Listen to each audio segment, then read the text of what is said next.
Dewas makeup studio and entertainment की MD दीक्षा नेगी और बेटिया फाउंडेशन द्वारा किया गया आयोजन। पूर्वी Delhi the universal global excellence award 2023 का आयोजन पूर्वी दिल्ली स्थित तायल फार्म एंड रिजॉर्ट्स में दिवास मेकअप स्टूडियो एंड इंटरटेनमेंट और सहयोगकर्ता बेटिया फाउंडेशन के सौजन्य से किया गया, जिसमें सैकड़ों सेलिब्रिटीज ने हिस्सा लिया। सबसे खास बात यह रही कि यहां बॉलीवुड अभिनेत्री और पूर्व राज्यसभा सांसद जया प्रदा द्वारा विभिन्न क्षेत्रों में नाम कमा चुके लोगों को सम्मानित किया गया। इस दौरान कई तरह के कंपटीशन भी रखे गए। इस कार्यक्रम का हिस्सा बनने के लिए देश भर से लोग यहां पहुंचे। वहीं कार्यक्रम की आयोजक दीक्षा नेगी और केएस नेगी द्वारा विशेष तौर पर बेटिया फाउंडेशन की चेयरपर्सन डॉक्टर ज्योत्सना जैन, वरिष्ठ पत्रकार, टीवी पर्सनैलिटी, हिंदी लाइव के संपादक रवि अरोड़ा, फ्यूजनकार के एमडी मलिक ब्रदर्स, मशहूर मेकअप आर्टिस्ट तन्मय अग्रवाल और रैना कुंद्रा के अलावा भी बहुत से गणमान्य लोग वीआईपी गेस्ट के तौर पर इस कार्यक्रम में आमंत्रित किए गए। अवार्ड शो में मेकअप आर्टिस्ट का कंपटीशन और रैंप वॉक भी रखा गया। नसरीन चौधरी और सचिन सागर ने जहां इस कार्यक्रम को सफल बनाने में विशेष भूमिका निभाई, जबकि जयपुर से आई हुई समाज सेविका ममता शर्मा के अलावा उत्तराखंड से आई सारेगामापा फेम सोनिया रावत ने भी इस कार्यक्रम में वीआईपी अतिथि के तौर पर शिरकत की। छत्तीसगढ़ से आई प्रसिद्ध हेयर ग्रोथ कंपनी की एमडी हुमायरा शेख को जयाप्रदा द्वारा विशेष सम्मानित किया गया। वहीं रायबरेली से आई मीना सिंह और इस शो की ब्रांड गीता सिंह भी कार्यक्रम में विशेष अतिथि तौर पर शामिल हुई। फरीदाबाद के बड़े उद्योगपति अमित मित्तल और वरिष्ठ समाजसेवी ललित शर्मा भी इस कार्यक्रम का विशेष हिस्सा बने। कोई क्रांति नहीं है, कोई जिम्मेदारी नहीं है, लेकिन हाँ प्यार दिल में और सम्मान आपके लिए बहुत है। उसकी कल्पना जो है शब्दों में नहीं की जा सकती है। और तो लाइनें मैं चाहती हूँ आपको अच्छी लगेंगी। नाम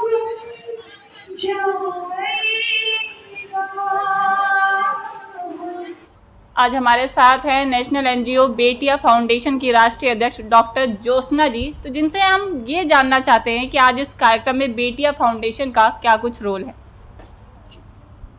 देखिए, कोई भी कार्यक्रम बिना बेटियों के संभव नहीं होता, मेरा ये मानना है। और जहाँ तक फाउंडेशन को आपने इससे जोड़ा है तो मैं बताना चाहूँगी कि बेटियां फाउंडेशन ने इस कार्यक्रम को स्पॉन्सर करा है, क्योंकि बेटियां, मैंने देखा है कि बेटियां हर दिशा में, हर जगह को, चाहे क्षेत्र कोई भी हो, सामाजिक हो, आर्थिक हो या कैसा भी क्षेत्र क्यों ना हो, आज हर उस मुकाम पर पहुंची हैं जहां पे उन्होंने अपनी सफलता के परचम फहराए हैं। तो मुझे जब पता लगा कि ये शो बेटियों को सपोर्ट कर रहा है और स्पेशली उन बेटियों को जो प्रतिभावान है और जिन्होंने अपने अपने क्षेत्र में अपने आप को साबित किया है, उनको सम्मानित कर रहा है, तो मुझे बड़ी खुशी हुई। तो इसलिए बेटिया फाउंडेशन ने इस प्रोग्राम को स्पॉन्सर किया है। तो किस तरह से योगदान कर रहा है? स्पॉन्सरशिप में जो भी चीज़ें आती हैं A to Z, तो उस टाइप की चीज़ें, मनी नहीं, स्पॉन्सरशिप। मैं जानना चाहूँगी बेटिया फाउंडेशन किस तरह से काम करता है? बेटिया फाउंडेशन बेटियों के लिए काम करता है। आज हम 8 से 10 राज्यों में काम कर रहे हैं।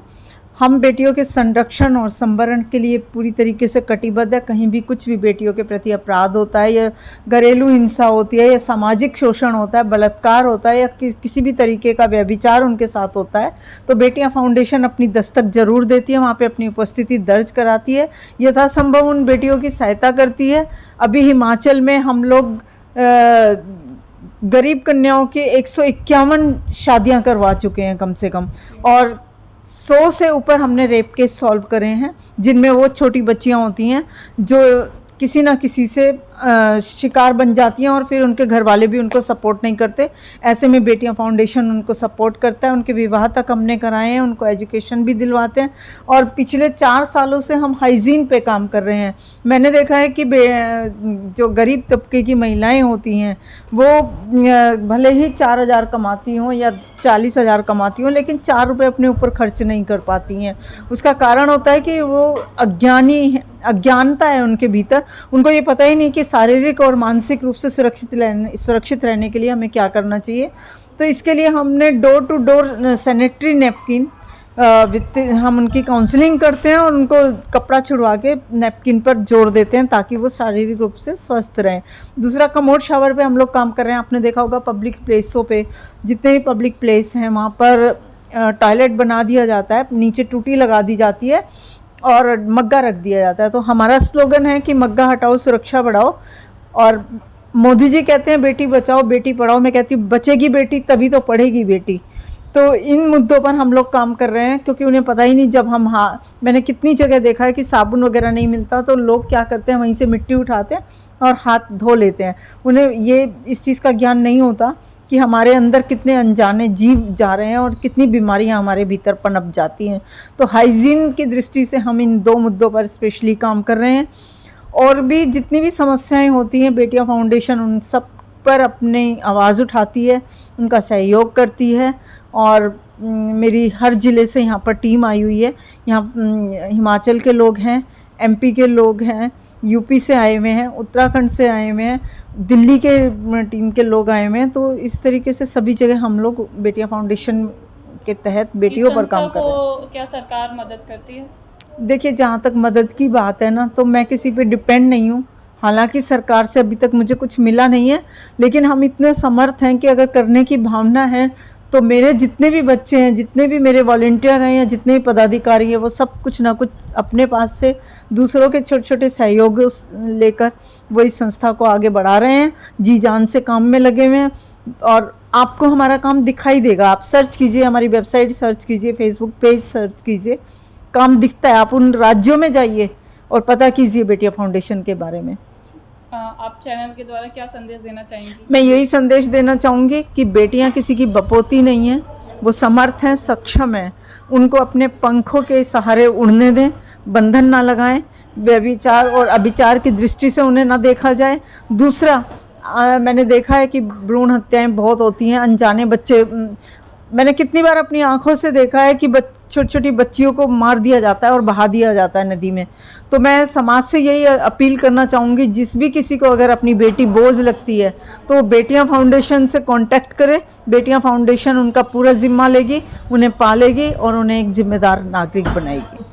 सबसे पहले तो आपको धन्यवाद देती हूँ कि आपके चैनल के माध्यम से हमको भी अपने जो ख्यालात हैं या जो हमारी सोच है वो उजागर करने का अवसर प्राप्त होता है। और मैं डॉक्टर सोनिया आनंद रावत, और मुझे आज बहुत ही ऑनर फील हो रहा है कि मैं बेटियां फाउंडेशन के साथ जुड़ी हुई हूँ। और उनकी अध्यक्षा जी ने, जैसे कि मैंने उनको भी सुना अभी, तो मैं समझती हूँ आज हर घर में बेटी तो तभी शायद वो घर पनप पाता है या उस घर में जो है एक अच्छा माहौल रह पाता है। तो आज बेटियों के सम्मान में बेटियां फाउंडेशन मैदान में, ये कहने में मुझे ज़रा भी गुरेज़ नहीं होता है, क्योंकि अभी मैं सबसे मिली तो पूरे ऑल ओवर इंडिया में जो है बेटियां फाउंडेशन की टीम्स हैं। और मेरी बहुत सारी शुभकामनाएं कि आने वाले दिनों में आप इंटरनेशनली भी बेटियां फाउंडेशन को देखेंगे। सिर्फ नेशनली हम लोग नहीं रहेंगे, क्योंकि हमारे बहुत सारे इंडियंस बाहर भी रहते हैं, तो वहाँ पर भी बहुत सारी बेटियां हैं।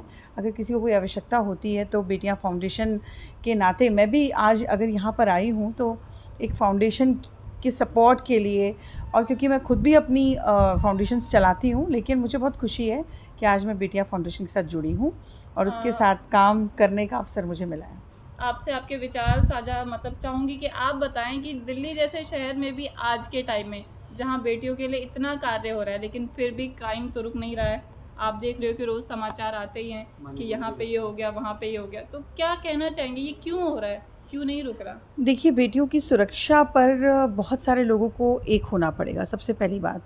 और जो हमारे समाज में आज जैसा कि लोगों की सोच बनती जा रही है कि बेटी को फटाफट पढ़ाने लिखाने की क्या ज़रूरत है, उसकी शादी कर दो। तो आज आप देख रहे होंगे कि आप भी किसी की बेटी हैं, आप भी आज चैनल के माध्यम से रिपोर्टिंग का काम कर रही हैं। तो मुझे बहुत खुशी होती है कि बेटियों को आज स्वयं की सुरक्षा ज़्यादा ज़रूरी है। आप किसी के ऊपर डिपेंडेंट मत रहिए। आज जूडो कराटे से लेकर के हर चीज़ बेटियों को ज़रूर सीखनी चाहिए। मैं खुद अपनी बेटी को चाहती हूँ कि वो किसी भी मुकाम में अगर 4 लोग खड़े हैं तो उनसे मुकाबला करने के लिए सक्षम बने। क्योंकि देखिए, ठीक है, हम किसको ज़िम्मेदार कहें किसको ना कहें, ये लंबा विषय हो जाता है अगर एक बेटी हमारे बीच में नहीं रहती है। आप बाद में उसको ब्लेम करते रहिए कि इसने रेप किया या उसने किया या इसने गलत किया, लेकिन फ़िलहाल अगर आप चौराहे पर हैं और आपके साथ कोई बदतमीज़ी होती है तो उसका जवाब देने के लिए आपको गांव की बेटियों को, जो इंटीरियर एरियाज़ में जो बच्चियां रहती हैं, उनको ज़्यादा सक्षम बनाने की आवश्यकता है। और मैं तो ये भी कहना चाहूँगी कि हर बेटी को आप निकालिए घर से, कोई आपको इतना सोचने की आवश्यकता नहीं है। और हम भी उत्तराखंड में काम करते हैं, मैं भी ऑल ओवर इंडिया काम करती हूँ। मैं भी छोटी थी, मैं भी सिंगर बनी। मेरे घर में बोला जाता था कि गाना अच्छा नहीं है, लेकिन मैंने गाना ही सीखा और अपना नाम बनाया। तो आज वही लोग हैं कि आज मेरे साथ एक फ़ोटो के लिए तरसते हैं। तो अपने आप को लायक बनाना ज़रूरी है, किसी के ऊपर डिपेंडेंसी करने की ज़रूरत नहीं है, किसी के ऊपर डिपेंडेंट मत बनिए, आप इंडिपेंडेंट बनना ज़रूरी है। जब आपने गीत की बात करी दी है तो चैनल के माध्यम से 2 लाइन। जी हाँ, बिल्कुल, चैनल के माध्यम से 2 लाइनें सुना रही हूँ। लता जी को मैं बहुत प्रेज़ करती हूँ शुरू से ही, उनको सुन के बहुत कुछ सीखा है। उसके अलावा मैंने शास्त्रीय संगीत में भी PhD की है और सारेगामा का आपको मालूम ही है। नाम गुम जाएगा, चेहरा ये बदल जाएगा, मेरी आवाज़ ही पहचान है, गर याद रहे। हर बेटी को अपनी आवाज़ उठानी चाहिए और पुरज़ोर तरीके से उठानी चाहिए।